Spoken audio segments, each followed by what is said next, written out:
On February 1, 2024, the EU will hold a special summit. The main issue is additional aid to Ukraine for 4 years. After the end of EU leaders' talks in the mid-December 2023, European Council President Charles Michel said that Hungarian Prime Minister Viktor Orban had blocked the allocation of 50 billion euros of support to Ukraine. The Financial Times has reported that the EU is preparing a backup plan of aid to Ukraine, which does not require Budapest's consent, just in case Hungary's veto cannot be overcome at the special summit in February.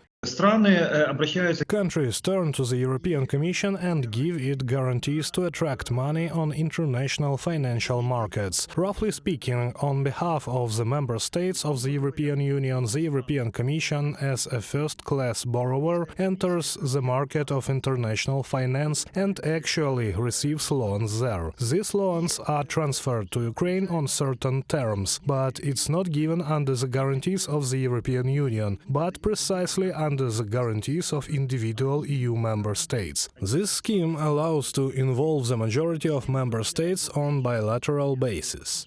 This approach would provide Kyiv with up to 20 billion euros in aid and would not require the approval of all 27 EU member states, which means that it would bypass Hungary's veto. Brussels will decide early next year whether to provide Ukraine with support, the deputy head of the Office of the President of Ukraine, Igor Zhovkva, has said. According to him, the European Union has several options for resolving the issue.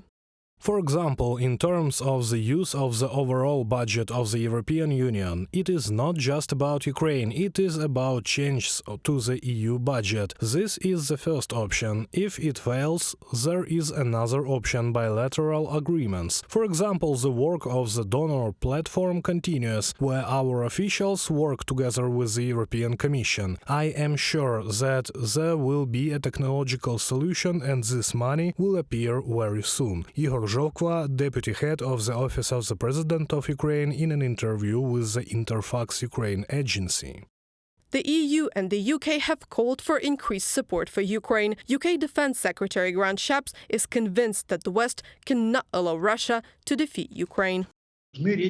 We are talking first of all about the fact that receiving such assistance will be a very important political signal to Ukraine's partner countries outside the European Union, to the United States of America and to Russia itself. On the one hand, and on the other hand, if we are talking directly about Ukraine, it is clear that today we are fighting a murderous war. We are losing people, we are losing our economic potential, and without such assistance it will be very difficult for us to ensure what is called the resilience of the Ukrainian economy.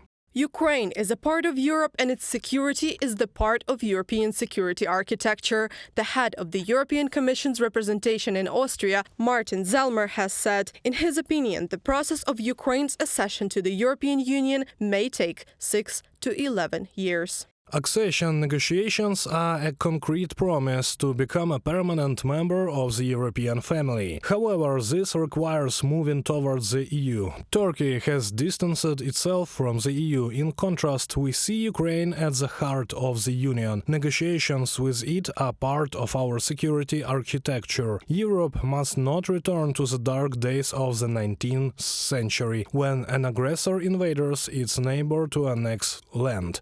Martin Selmayr, head of the European Commission delegation in Austria, in an interview with the Kleine Zeitung newspaper.